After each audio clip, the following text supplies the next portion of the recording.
Objection your honour. Your honour, నేను ఇంకా complete చేయలేదు. మృణాలిని మేడంని దయచేసి కూర్చోమని చెప్పండి. మృణాలిని గారు ప్లీజ్ కూర్చోండి.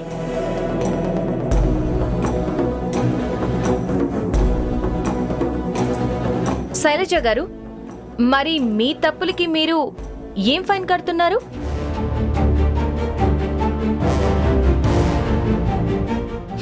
మీరు ఏ భరణం చెల్లిస్తున్నారని అడగచ్చు కదా.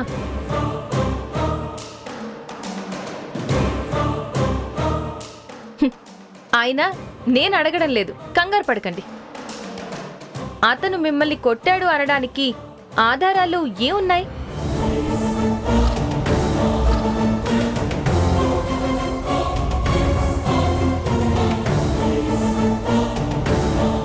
ఈ దెబ్బలున్నాయి మేడం.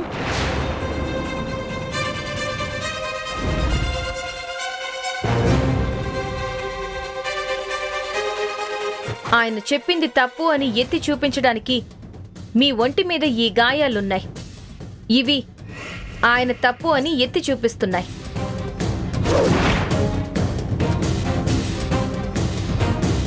మరి అతని ప్రేమను చూపే వందల సాక్ష్యాలు కూడా ఉన్నాయి.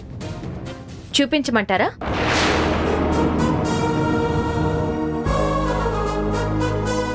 ఇందాక నెల లెక్కల గురించి మాట్లాడితేనే మీ అడ్వకేట్ గారు తప్పుదోవ పట్టించే ప్రయత్నం చేశారు. మీ ఆత్మాభిమానం వాటి గురించి ప్రస్తావన తీసుకొచ్చారు. కానీ నా విన్నపం ఏంటంటే మీరు ఇప్పటికైనా జాగ్రత్తగా ఆలోచించుకోండి. ఎందుకంటే ఆయనతో కలిసుంటే మీకు ఖర్చులు పద్దులు తెలియకుండా గడిచింది. కానీ మరి ఇప్పుడు విడాకులు తీసుకుంటే ఇందాక చెప్పిన లెక్కల ప్రకారం మీకు ఏ 20,000 లేక ఎంతో రావచ్చు. అంతకు మించి అయితే కష్టం.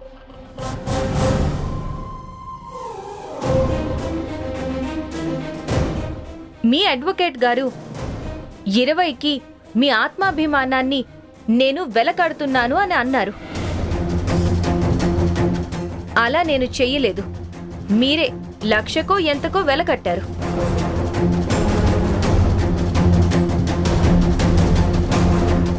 శైలజ గారు, అసలు నా ఉద్దేశం అయితే మిమ్మల్ని ఉద్దేశించి చెప్పడం లేదు, కానీ ఎగ్జాంపుల్గా చెప్తున్నాను. ఆత్మాభిమానం ఉన్న స్త్రీ అయితే భర్తనే వద్దని అనుకున్నాక అతని డబ్బు, అదే భరణం కావాలని అస్సలు అనుకోదు.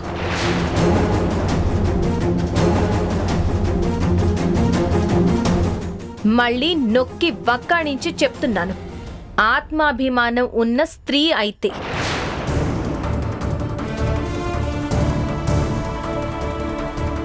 కాబట్టి నేను చెప్పేదేంటంటే మీరు మళ్ళీ ఒకసారి తీరిగ్గా ఆలోచించుకుంటే. Your honour,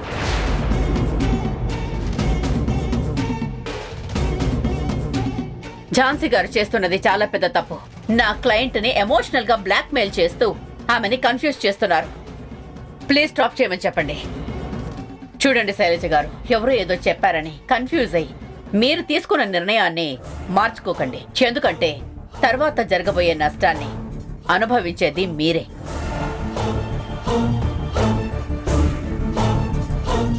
Jhansi, please stop it. Case గెలవడం చేతకాక ఇలాంటి చీప్ ట్రిక్స్ ప్లే చేస్తున్నావా? సైలెన్స్. మృణాలిని గారు, behave your self.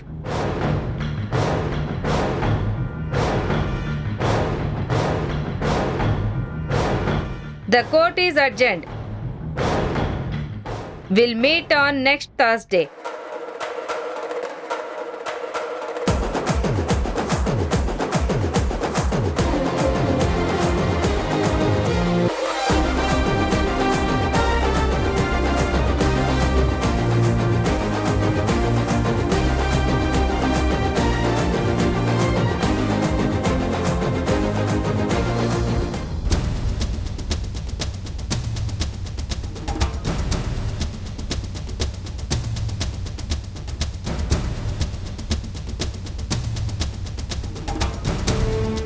Thanks madam. మీరు కేసు చాలా బాగా డీల్ చేస్తారని విన్నాను కానీ ఫస్ట్ టైం మీ ఆర్గ్యుమెంట్స్ లైవ్లో చూశాను మేడం. చాలా బాగా ఆర్గ్యూ చేశారు.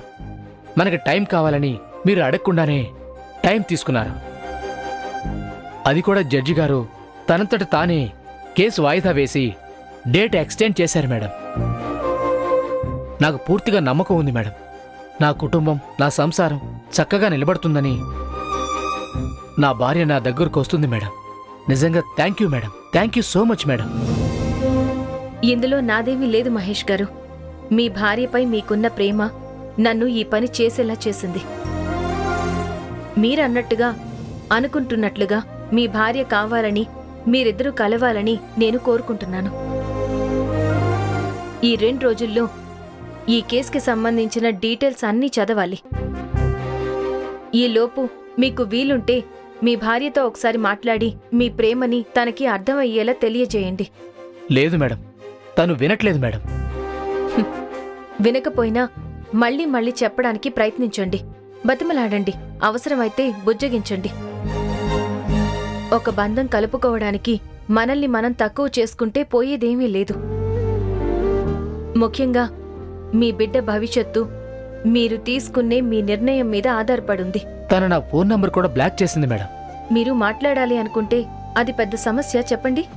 వేరే ఏ నెంబర్ నుంచైనా చెయ్యొచ్చు. మీ ఇంట్లో వాళ్ళ నెంబర్ నుంచైనా చెయ్యొచ్చు, లేదా వాళ్ళింట్లో వేరే ఎవరికైనా చెయ్యొచ్చు. ఎలా అయినా కానీ మీరు తనతో మాట్లాడండి. మీ ఇద్దరూ చక్కగా కూర్చుని మాట్లాడుకుంటే మిమ్మల్ని కలపడానికి ఏ లాయర్ అవసరం లేదు. మీ కుటుంబాన్ని నిలబెట్టడానికి వేరే ఏ తీర్పు అక్కర్లేదు. ఇన్నాళ్ళు ఒంటి చేత్తో కుటుంబాన్ని నడిపారు. అదే ధైర్యంతో ఉండండి. అలాగే మేడం. సరే మహేష్ గారు, మీరు వెళ్ళండి. ఏదైనా అవసరం ఉంటే నేను కాల్ చేస్తాను మీకు. మేడం, మీ ఫీజు ఎంతో చెప్పలేదు. ఎంత అనుకుంటున్నారు? అది నాకు ఐడియా లేదు మేడం. నేను కేస్ బాగా డీల్ చేస్తానని తెలుసుకున్న మీరు ఫీజ్ ఎలా తీసుకుంటానో కూడా అవగాహన ఉండుంటుంది కదా. అంటే డబ్బున్న వాళ్ళ దగ్గర కేసుకు తగ్గట్లు తీసుకుంటారని, డబ్బు లేని వాళ్ళ దగ్గర 10 రూపాయల ఫీజు తీసుకుంటారని విన్నాను మేడం. కానీ నాకు ఫైనాన్షియల్గా ఏ ప్రాబ్లం లేదు మేడం. మీరు ఎంత అడిగితే అంత ఇస్తాను మేడం. అంత ఇవ్వగలను. నాకు మీరేమీ ఇవ్వక్కర్లేదు. మీరిద్దరూ కలిసిపోయాక మీ భార్య చేత నాకు తాంబూలం ఇప్పించండి. అదే నా ఫీజు. Thank you madam. మీరన్నట్టే జరగాలని ఆ దేవుణ్ణి కోరుకుంటాను మేడం. అలాగే మీలాంటి మంచి మనిషికి ఎప్పుడూ ఏ కష్టం రాకూడదని కూడా కోరుకుంటాను మేడం. వస్తాను మేడం. బాయ్.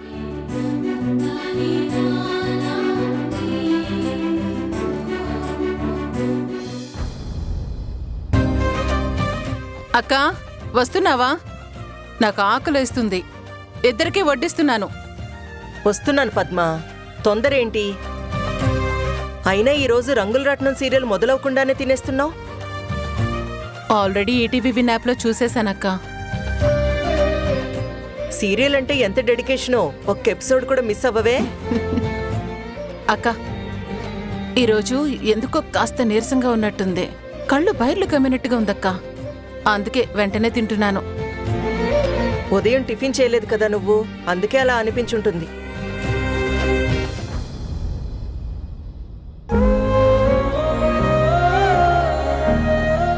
ఏంటక్క ఆలోచిస్తున్నావు?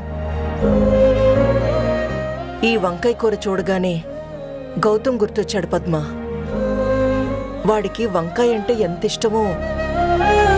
అవునక్క, నువ్వు వంకాయ కూర చేసిన రోజు స్టేషన్ దగ్గర కూడా లంచ్ చేయకుండా ఇంటికొచ్చి తినేవాడు. పాపం, అక్కడ వాడు ఏం తింటున్నాడో, ఎలా ఉంటున్నాడో. ఇంకా ఎన్ని రోజులు జైల్లో ఉండేది? మళ్ళీ కేసు అయితే ఎప్పుడక్కా? వచ్చే వారంతో జ్యుడిషియల్ రిమాండ్ ముగుస్తుంది. ఆ తర్వాత మళ్ళీ కేసు కోర్టుకొస్తుంది. అప్పుడు ఆ ఝాన్సీ ఏదో ఒకటి చేసి వాడు నిర్దోషి అని నిరూపించి వాణ్ణి బయటికి తీసుకురావాలి. ఝాన్సీ ఖచ్చితంగా గౌతమ్ని బయటికి తీసుకొస్తుంది. వాడి గురించి ఆలోచిస్తుంటే ముద్ద కూడా దిగట్లేదు పద్మ.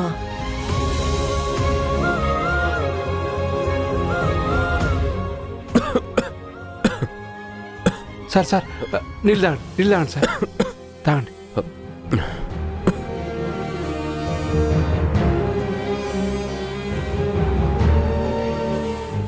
కారం ఎక్కువైంది అనుకుంటా.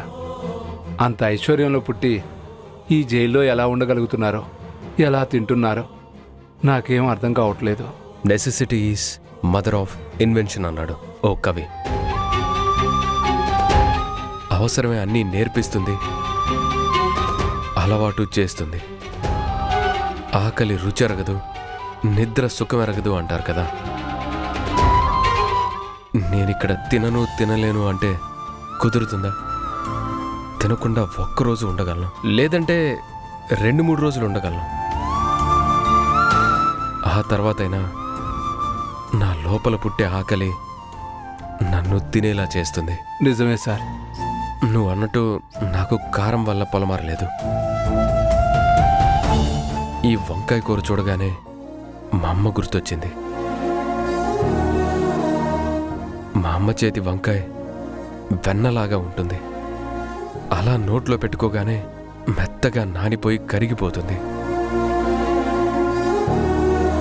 బహుశా మా అమ్మ తలుచుకొని ఉంటుంది, అందుకే పొలమారుంటుంది. అమ్మని చూసి వారం రోజులు దాటింది కాక. ఎలా ఉందో ఏంటో, నా మీద బెంగ పెట్టుకొని కడుపు నిండా తింటుందో లేదో, కంటి నిండా నిద్రపోతుందో లేదో. పోయినసారి ములాఖత్కి కూడా రాలేదు. అంతకుముందు వచ్చినప్పుడు చాలా నీరసంగా కనపడింది.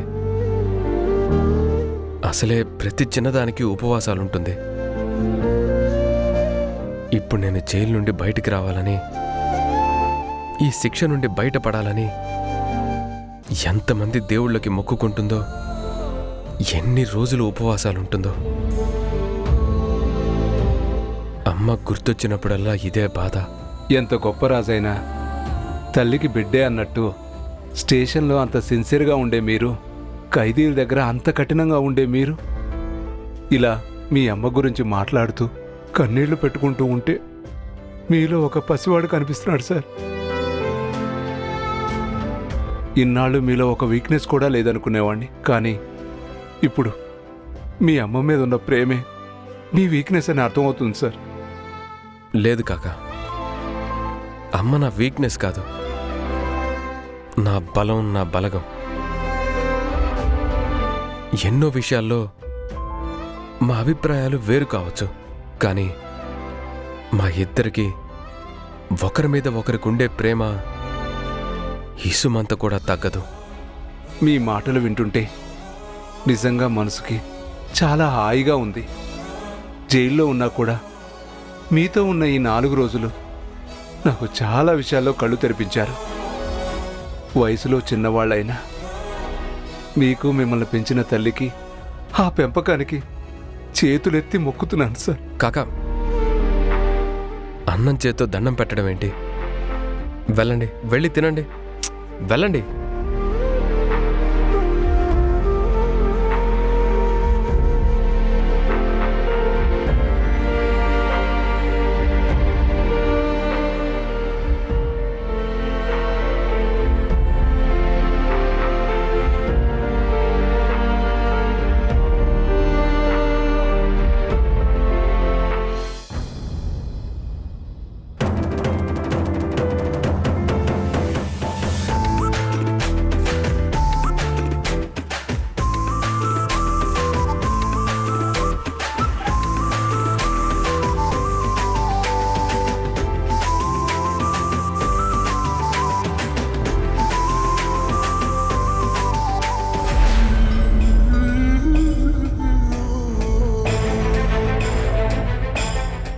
అయ్యా, 1 రూపాయి వేయండి అయ్యా, 1 రూపాయి వేయండి అయ్యా, మీకు పుణ్యం ఉంటుంది బాబు. బాబు ధర్మం చేయండి బాబు, 1 రూపాయి వేయండి అయ్యా బాబు. తను వీరయ్య భార్య మల్లమ్మలా ఉంది. తను కన్ఫర్మ్ గా మల్లమ్మే, కానీ ఇక్కడ రోడ్డు మీద అడుక్కుంటుందేంటి?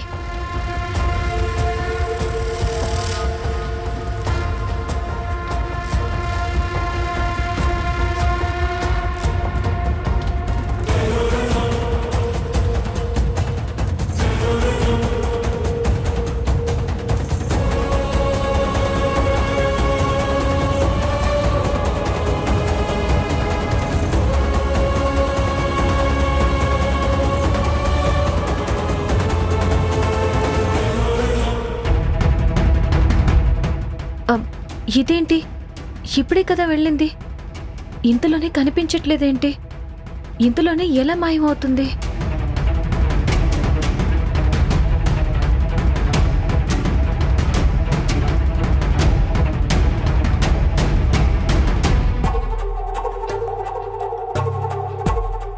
మల్లమ్మ, మల్లమ్మ, మీరేంటిక్కడ? అమ్మా, ఒక 10 రూపాయలుంటే ఇవ్వండమ్మా. అన్నం తిని 2 రోజులయ్యింది. ఒక్క 10 రూపాయలు ఇవ్వండమ్మా. మల్లమ్మ, ఏంటిది? నువ్వేం చేస్తున్నావు? నువ్విక్కడిలా రోడ్డు మీద అడుక్కు తింటూ తిరగడం ఏంటి? అమ్మా, మీరా? మీరేంటి ఇక్కడ? ముందు ఇంటికి వెళ్దాం పదండి. ఇంటిక? ఇల్లు ఎక్కడుంది? నా మొగుడు గౌతమ్ బాబుకు చేసిన ద్రోహానికి జైలుకి వెళ్ళాడమ్మా. ఆయన అదృష్టవంతుడే. జైల్లో ఆయనకి 3 పూటలా తిండి దొరుకుతుంది. కానీ నేను బయటుండి దురదృష్టవంతురాలనయ్యాను. ఇలా రోడ్డు మీద ఆకలికి అలమటిస్తూ అడుక్కోవాల్సి వస్తుందమ్మా. అదే, ఈ పరిస్థితి ఎందుకు మల్లమ్మ? కర్మఫలం అనేది ఒకటి ఉంటుందమ్మా. చేసిన తప్పుకి శిక్ష ఎప్పటికైనా పడుతుంది. గౌతమ్ బాబుని ఇరికించి తప్పు చేసింది నా మొగుడే అయినా వారిని ఉసిగొల్పి తప్పు చేయించింది నేనే కదమ్మా. అందుకే ఆ దేవుడు నా మొగుడి కంటే పెద్ద శిక్ష వేశాడు. ఆ కర్మఫలం ఇప్పుడు నేను అనుభవిస్తున్నాను. మీకు నేను చేసిన అన్యాయానికి మాకు తగిన శాపం ఇది. మల్లమ్మ, ఇప్పుడు అవన్నీ ఎందుకు? జరిగిందేదో జరిగిపోయింది. ఏ పరిస్థితుల్లో చేశారో మేము అర్థం చేసుకున్నాం. ఇప్పుడు దానికెందుకు బాధపడుతున్నారు? సరే, ముందు మీరు ఆ ఏడుపు ఆపండి. ఇంటికి వెళ్దాం పదండి. రండి, వచ్చి బండి ఎక్కండి. ఇంటిక? వద్దమ్మా, నేనే ఎలాగోలా వెళ్తాను. మల్లమ్మ, ముందు మీరు మాట్లాడకండి, వచ్చి బండి ఎక్కండి. అది కాదమ్మా. ఇప్పుడు మీరు బండి ఎక్కే వరకు నేను ఇక్కడి నుంచి కదలను. అయ్యో, వద్దమ్మా. రండి, రండి మల్లమ్మ, రండి.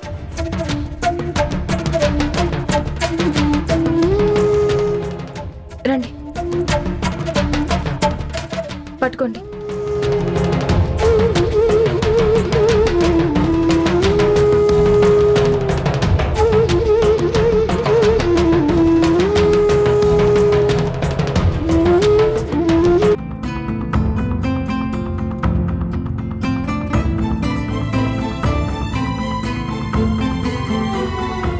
చాలా సంతోషం అమ్మా, ఇంటి దగ్గర దించినందుకు. అది సరే, కానీ ముందు మీరు ఒకసారి మీ కొడుకుని పిలవండి. నా కొడుకా? ఎందుకమ్మా? పిలవండి, నేను చెప్తాను. అమ్మా, వద్దమ్మా. వాడు అసలే మంచోడు కాదమ్మా. వాడేం మాట్లాడతాడో వాడికి అర్థం కాదు. నువ్వు మళ్ళీ వాడి మాటలకి బాధపడతావమ్మా. వద్దమ్మా, నువ్వు వెళ్ళిపోమ్మా. అమ్మా ఝాన్సీ, ఆగమ్మా. అమ్మా, ఆగమ్మా. నా మాట వినమ్మా ఝాన్సీ.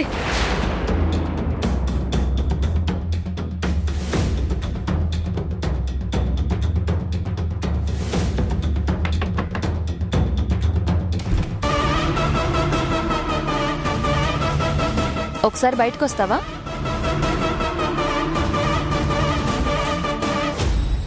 నేను లాయర్ ఝాన్సీని, నీకు తెలిసే ఉండొచ్చులే.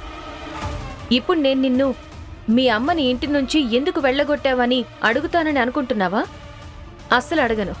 కానీ ఇక నుంచి ఏం జరిగినా అడుగుతాను.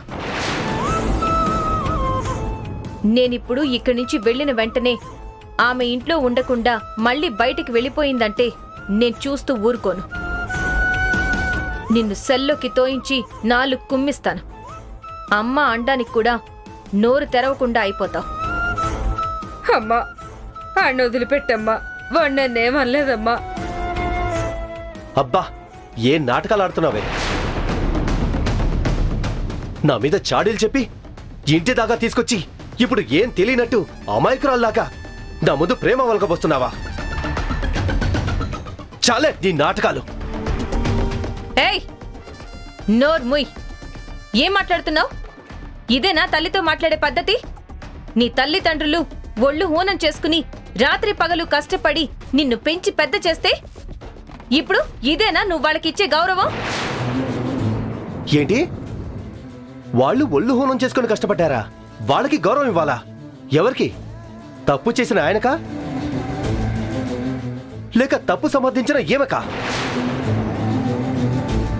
ఆయన చేసిన నిర్వాకానికి నా తండ్రి అని చెప్పుకోలేక ఈ బస్తీలో తలెత్తుకొని తిరగలేక చస్తున్నాను.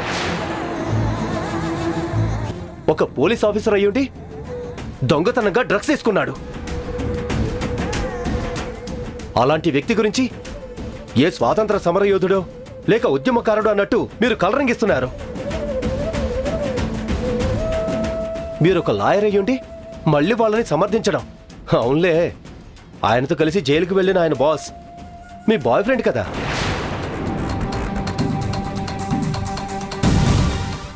అందుకే ఇద్దరిని వెనకేసుకొస్తున్నారు. Shut up! ఇంకొక్క మాట మాట్లాడినా పళ్ళు రాలిపోతాయి చెప్తున్నా. రేయ్! ఏ మల్లమ్మ, ఆగు. ఏంట్రా ఆ మాటలు?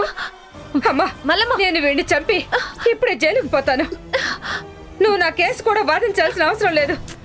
నేను నా మొగుడు కలిసి జైల్లోనే తింటాం. వదిలమ్మా, నేను మాత్రం వీడిని కొడుగ్గా అస్సలు అంగీకరించనమ్మా. అయ్యో అమ్మా, మల్లమ్మ, వదలండమ్మా. ముందు నేను చెప్పేది వినండి. మీరు వదలండి. ఆగండి. వదలండమ్మా, జాన్సన్. వదలండి మల్లమ్మ.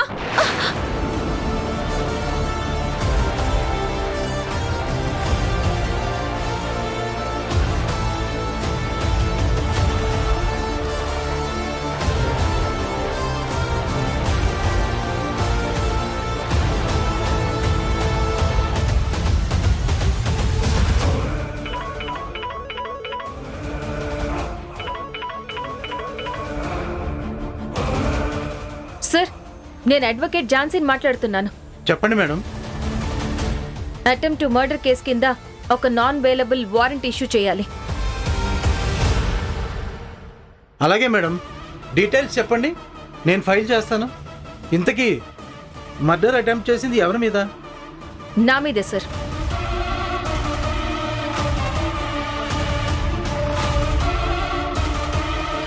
ఫోటోనా? ప్రియాంకదా? మీరు కంగారు పడకండి, ఆ ఫోటో నేను మీకు పంపిస్తాను. 1 minute.